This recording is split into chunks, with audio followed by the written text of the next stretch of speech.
What's up there, motherfuckers? It's time for another Raw review from yours truly, the Hater. You understand what I'm saying? I should do like a little Miz type of intro, you know? Well, get ready for the most, most must-see YouTube channel. This is Hater TV. Hater TV. Shut up, you jobber. I know I was singing Mrs. Praises, but I fucking hate that shit. I hate when a wrestler just like panders to the crowd and expects them to chant. Compare that to The Rock, who would just go out there and say, "Quiet, Michael Cole. They are chanting his name." You know, how much cooler was that? You know, no pandering. He just knew it was going to happen. He didn't have to, like, lead them into it. He just led them into it with his bountiful charisma. That's neither here nor there. Let's get the show on the road, motherfuckers. Which, by the way, I think that comes from, like, back when, like, carnival shows would have to, like, go from town to town. They'd get the show on the road, as in they'd get the fuck out of there and get to the next town. Anyways, the show starts with that, what happens? It shows a few, like, not limousines, but, like, you know, nice cars coming in. And Triple H comes out, but before he does, King says, "Is it the president?" No, nerd. It's not the president. It's NXT. So NXT comes out in the form of Triple H. And, you know, the announcers are like, "Oh, God, like, what's going to happen? I don't know, you know, what's going on, right?" So, of course, you know, you knew this was going to happen. You knew NXT was going to make their dumbass way over here. So, you know, let's look forward to that. Then the show starts off, in my opinion, really, really well. Lesnar comes out, and Paul Heyman explains that Brock Lesnar just simply quit SmackDown, right? And in doing so, Brock Lesnar has pissed on the WWE draft and pissed in all of our faces who continue to think that maybe this time the draft will mean something. However, to their credit, Heyman explains, number one, that Long Island is a dump, which I don't agree with. I actually like Long Island myself, motherfuckers. I have a lot of friends from Long Island. And he explains that Brock Lesnar, unlike everyone else in the arena, is special and that he basically can do whatever the hell he pleases because he's got Paul Heyman as his advocate. Specifically, Paul Heyman says because he's got a Jew as an advocate, which I was like, that's a little weird. I'm sure like Jews wouldn't appreciate, you know, Paul Heyman just pointing out that he's Jewish, considering that he's like this despicable heel. And I was watching the show with captions on for some reason, and the caption person did not write the word Jew. So I thought that was interesting. You know, why would you say it if the transcriber doesn't have the balls to write it down? So anyways, that was a good promo because even though like Brock Lesnar spit, pissed, and shat on all our faces by quitting shows, it was explained well because Paul Heyman just basically said Brock Lesnar does whatever he wants, and he also took it a step further, explained that people like Seth Rollins and Roman Reigns can't do what Brock Lesnar does because, quite frankly, they're not Brock Lesnar. Do you understand what I'm saying? So I like that part. It wasn't really like that good of a promo. It was a typical Paul Heyman promo, but it did solidify and explain, you know, with definitiveness that Brock Lesnar is now on Raw. This was alluded to a few more times. So this segment I thought was all right. I give this one a nice C+, motherfuckers. Next, we have Brock Lesnar in the back. He just bullies this little cuck-looking dude, being like, "Where's Rey Mysterio? Oh, by the way, Brock Lesnar's here, obviously, to find and destroy Rey Mysterio." So he's bullying this guy. He's like, "Where's Rey Mysterio?" The guy's like cowering in fear. He's like, "Oh shit, like I can't do that. Like I can't like step up to Brock Lesnar." Just like Paul Heyman said, he said no one's man enough to step up to Brock Lesnar. And I will say, Brock Lesnar is obviously legitimately intimidating. Like I'm someone that like I don't consider myself a pussy by any means, but it's like during the promo and the backstage segment, I was thinking to myself, man, would I stand up to Brock Lesnar? I'm thinking to myself, I would if all I'd get was an ass whooping. But I'm thinking like this guy, the way he's portrayed, it's so effective. I'm sure he's a nice guy in real life, right? You know, in terms of like he's not this violent monster that just attacks people, obviously, right? But the way he's presented, it's so real that I'm like, man, he could kill me. He might just kill me. He might just F5 me through a table or something. We'll get to that in a second. Then Brock Lesnar finds a random like limo type car, destroys the door, probably a gimmick door because, you know, doors are hard to destroy, but it was still awesome. And he pulls out some idiot like out of the car who's wearing a suit and has no mask on. And the guy's like, "I'm not Rey Mysterio. I'm not Rey Mysterio." And I'm like, "No shit, you're not. You're like some jobber." So anyways, you know, Lesnar's looking for Rey Mysterio. That happened. Next, we had a very long match that I did not watch carefully. It was Natalya and Charlotte versus the Kabuki Warriors. Natalya and Charlotte won after Natalya put the sharpshooter on Asuka. Now I'm thinking to myself, remember when Asuka was someone that would never lose? She was just someone who just beat ass every day. Yeah, those days are gone, motherfuckers. It's now Natalia's time. She's the one being pushed. In a few years, Becky Lynch will have like an Asuka role, and maybe Kairi Sane will be pushed. The women's division is so volatile, and everyone gets to become champion that it means absolutely nothing. You know, that's the real problem with it. It's not just the fact that it's a manufactured revolution that was started by Stephanie McMahon and not by the fans, like they say. It was started internally. They were like, all right, how do we like capitalize on this like whole like women's rights, like, you know, resurgence, especially with the Me Too movement. They're like, we're going to push the women. Hell yeah. Right. Which would be cool if it was organic. Like, for example, in the Knockouts division, in the early days when they established the Knockouts division in TNA, it was awesome because Gail Kim was the champion and Awesome Kong was the champion. And that's it, man.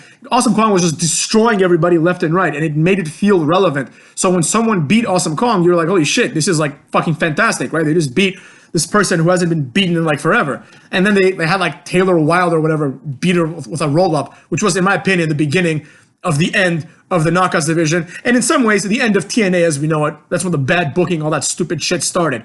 Anyways, after this match ends, the announcers keep saying like, oh, like Natalya and Charlotte have won 2 matches together now, whatever. I don't know why this match wasn't for the NXT, for the women's tag titles, because the NXT team beat like one other team and they got a title shot. So why don't Natalya and Charlotte get a title shot? The obvious answer is because they don't want them to be champions yet, motherfuckers. Then Heyman comes out and bullies Jerry Lawler by the announce area, and he makes fun of his heart attack, which I thought was kind of lowbrow. How many times are they going to make fun of this? Like, he's not a spring chicken. Jerry Lawler's got to be like in his 70s. He looks great, dyed hair and all, but he doesn't look like a super old man or anything like that. And he's not. 70's not that old, I guess. But like, it should make fun of his heart attack because, that's a serious issue and he could die. Now, I understand jokes. I'm actually a big advocate of free speech, as you might tell, motherfuckers. And I believe that a joke, there's no limits to what can be a joke. But this wasn't presented as a joke. This was just presented as like a put down, as a bully moment. And I didn't like that because Jerry Lawler is not this guy who's going to fight Brock Lesnar, obviously, right? And he didn't do anything. So it just kind of came off like very heelish, which is obviously what they were going for. But I don't know. It didn't rub me the right way. So he's threatening Jerry Lawler. Dio Madden, he also says to Dio Madden, this is Paul Heyman, he says, who are you? Which is a good question, motherfuckers. So Dio Madden, he's a big guy. I think he was like a former wrestler and a former football player. So he steps up to Brock Lesnar and gets destroyed. Brock Lesnar F5s him through the table. It's awesome. When Brock Lesnar doesn't move through a table, the table breaks. That's the difference between Brock Lesnar and other inferior wrestlers. Then what happens? Then all of a sudden, Rey Mysterio comes out with a bat and just destroys Brock Lesnar once again. And then he hits him with a belt as well. So like, how can you not love Rey? In my opinion, this is the greatest like feud right now. And I know that's weird. And I was thinking to myself, why is it like the best feud right now? I typically don't like small guy versus monster feuds, right? It's just inorganic to me. Like I said in one of my early videos about Great Khali and Cody Rhodes having that throwaway match, I listed it as a reason of why Cody Rhodes sucks. But this felt different, and I was thinking to myself, why? Why are you enticed by this, hater? And I thought to myself, the reason is because Brock Lesnar is a legitimate superstar, and Rey Mysterio is also a legitimate superstar. So it feels like a big deal. In the match, if they give it some time, and if Brock Lesnar decides to work with Rey, it could be a fantastic match. Rey Mysterio always puts on great matches. Now, next up, we had an actual match, right? And this match was complete garbage. It was Murphy versus Cedric Alexander.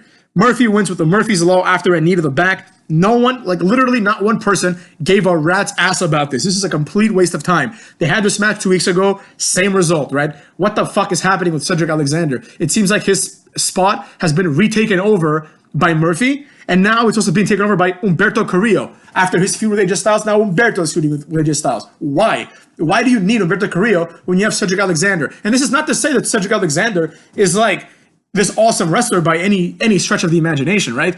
I group Humberto Carrillo, Buddy Murphy, Cedric Alexander, Mustafa Ali, fuck it, Mansoor now, like not Andrade. Andrade is awesome, but that like level of wrestler, right? I group them in with like the Apollo Cruises of the world, the people that like are completely interchangeable, and no one wins anything by having by seeing Cedric Alexander or seeing fucking Buddy Murphy or seeing Humberto Carrillo versus any of the other ones. So it's a complete waste of time. this match just proves that like WWE sometimes has absolutely zero direction, right? This is like a 205 Live match that they probably had a million times like last year or the year before, whatever the fuck these two assholes were on 205 Live, and now we're just doing the same thing over again. So why don't I just watch 205 Live and watch Arya Daivari versus Drew Gulak and expect to see that same match next year on Raw? Why would I watch Raw when I can just watch last year's 205 Live? Anyways, that really pissed me off, motherfuckers. Then we have Rollins. He comes out, cuts a stereotypical Johnny Gargano, John Cena promo after they lose. Oh, I don't know what I'm going to do next. Don't give a fuck. No one cares, right? And he explains how, like, this is actually pretty cool because Seth Rollins explained how, like, his entire crusade to prevent Brock Lesnar from being on top has pretty much been useless because Brock Lesnar was, like, the fucking Universal Champion pretty much this entire year. Like right after WrestleMania, he won it almost immediately from Rollins. And once he lost it, boom, once again, wins the WWE title, right?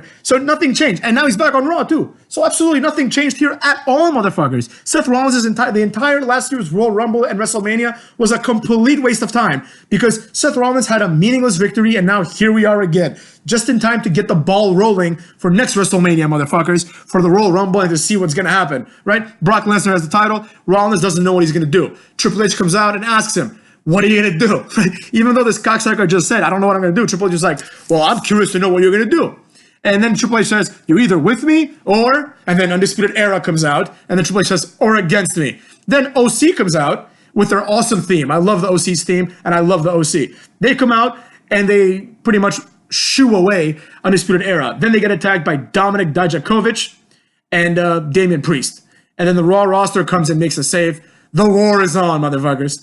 Then we have another bullshit match. Pretty much every match thus far has been complete horseshit. We have Zelina and Andrade, who I like, obviously. But once again, Zelina Andrade versus Sin Cara and the fat luchadora, Carolina. Don't know her name. I skipped the entrances because how can I give a shit about this, right? Obviously, Zelina and Andrade win once again. The last 3 times Sin Cara has been on TV have been these last 3 weeks. I can't remember the last time he was on TV. So there's obviously no direction for Sin Cara whatsoever. Zelina wins.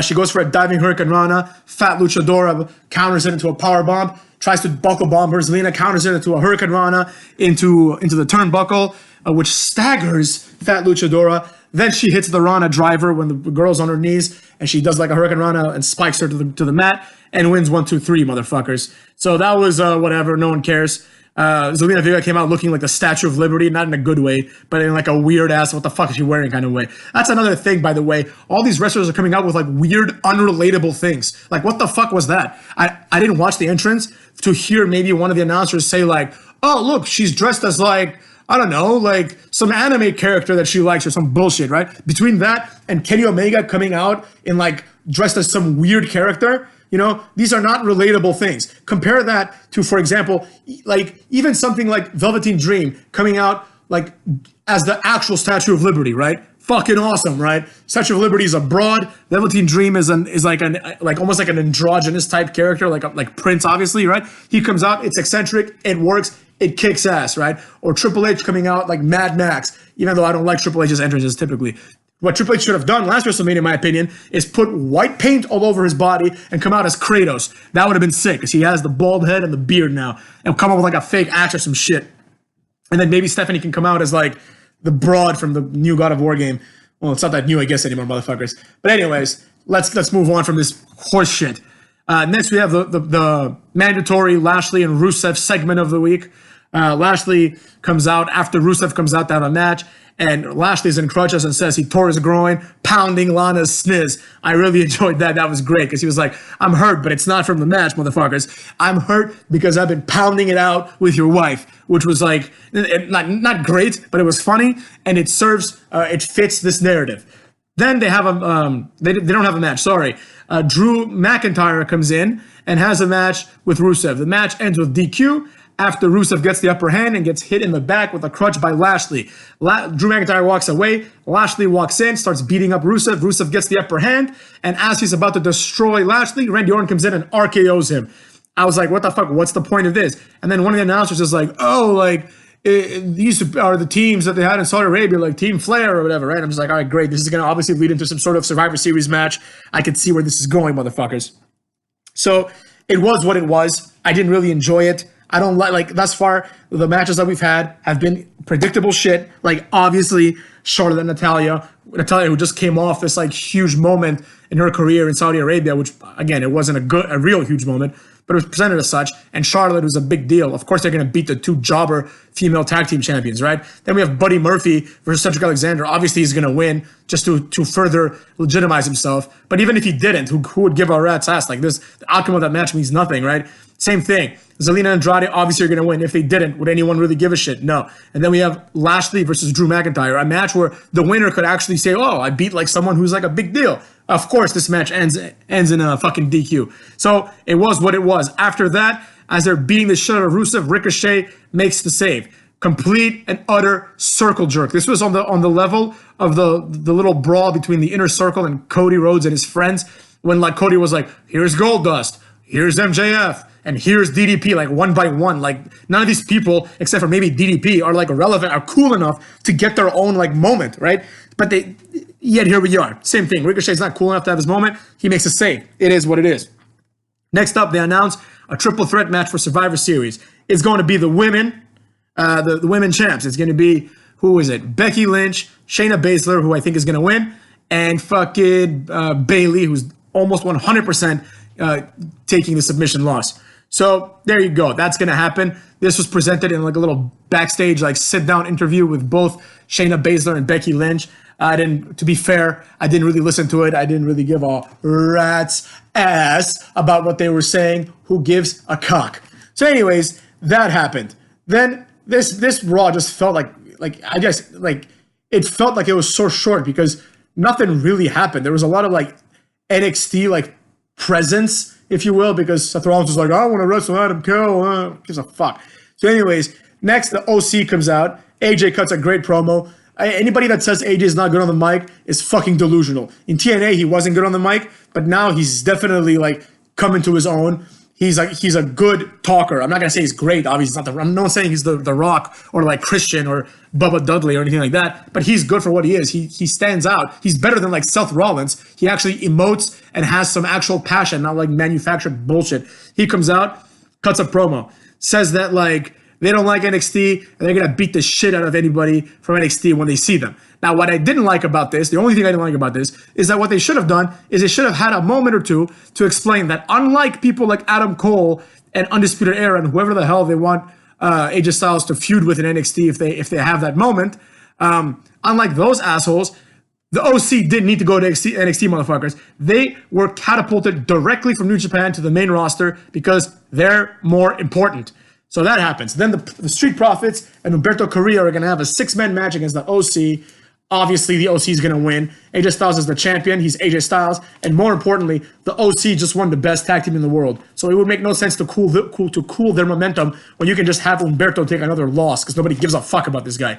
They come out, the Street Profits, a.k.a. the black versions of Enzo and Cass, who are less charismatic than Enzo and Cass, come out and I mean, Montez Ford can do his best and he can try hard to put this over, you know, and he's good, man. I like Montez Ford, but Angelo Dawkins is fucking atrocious. And the reality is this, they also had that idiot Humberto Carrillo come out there, and no matter how hard Montez Ford tries, these two other idiots just ruin it. Like this promo did not go over at all. Nobody gave a fuck about this, especially when Humberto Carrillo started talking, because his part of the promo was him just saying basically like, oh, the Street Profits beat the OC. The Street Profits beat the OC. The Street Profits beat the OC. Whatever, who cares, right? And then as they're walking to the ring, Angelo Dawkins says something like, AJ, I know why you hate Humberto. First of all, when was it established that AJ hates Humberto? AJ is just an asshole, and he just beats up Humberto. He doesn't hate him. Why would he hate him, right? So he's like, and you hate him because all the moms swipe right on them dimples. And I'm just like, what? Like, why would AJ Styles hate him? I would say that AJ Styles is a better looking guy than Humberto Carrillo. He's also cooler than Humberto Carrillo, who comes out dressed as a white Power Ranger from back in the day. You understand what I'm saying?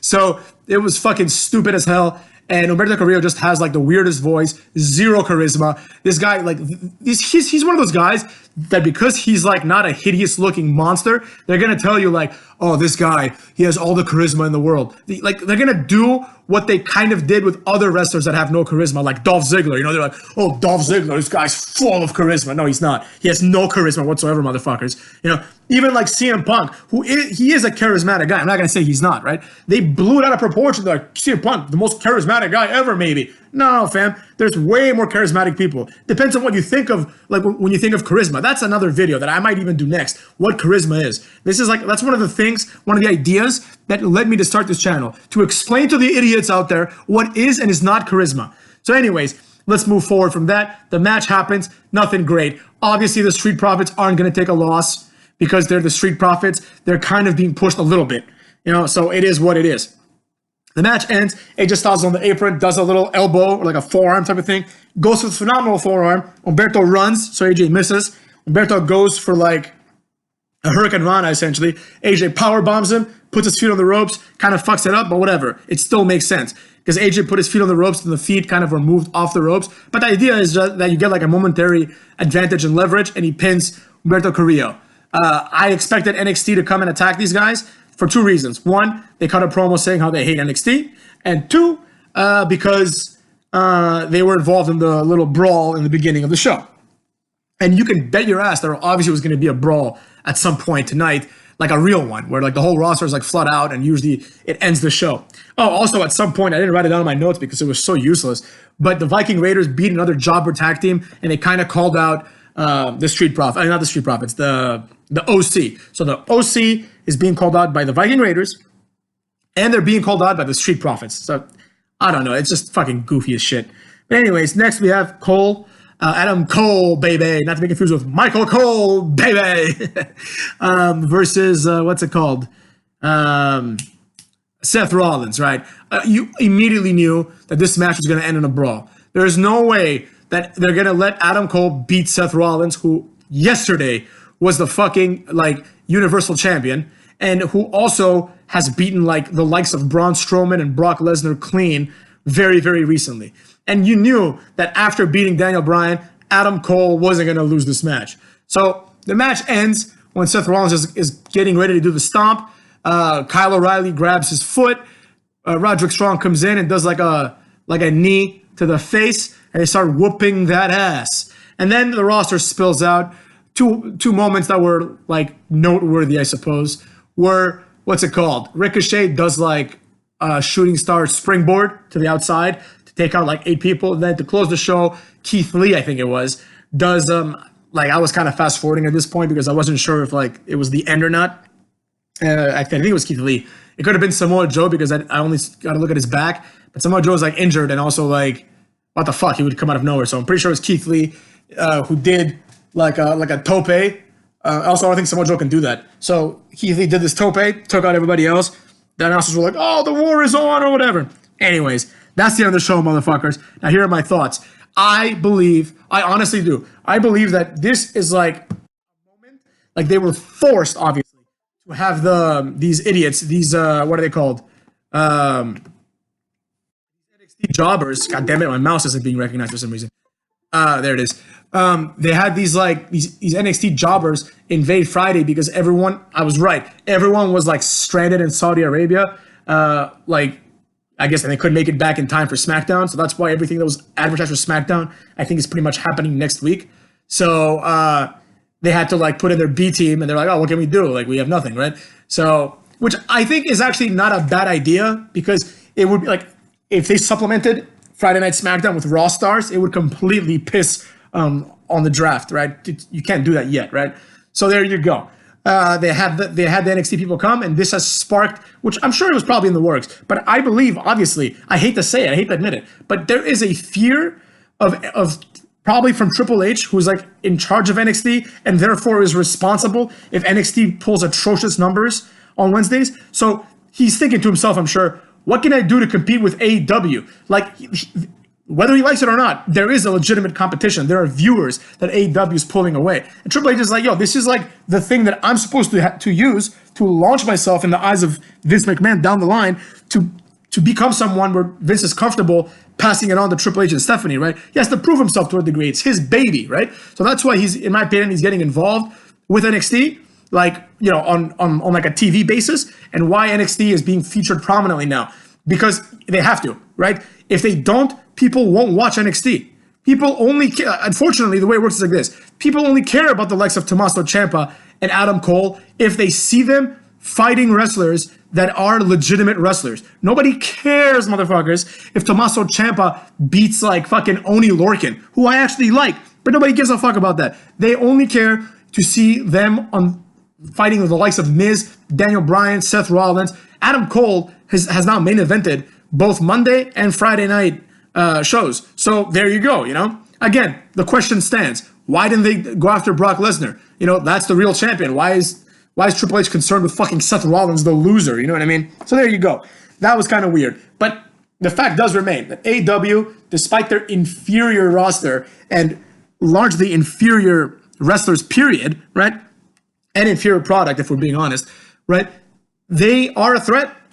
Like, the beards have spoken, motherfuckers. There are a lot of beards, and they have spoken. So here we are. It will be interesting to see what NXT does on NXT. Like, I'm actually interested because, like, they invaded SmackDown and Raw. So is SmackDown and Raw gonna invade NXT, motherfuckers? Probably, right? I'm sure they'll send in like fucking Luke Harper or some bullshit, but it is what it is. Like, you know, it's something to look forward to, and that might pull a few eyes from AEW because this is an actual like storyline as opposed to like, you know, and this might pull a few eyes away from AEW in one of the most critical times, the go home show before their pay-per-view, which has yet to sell out, motherfuckers. So here we stand.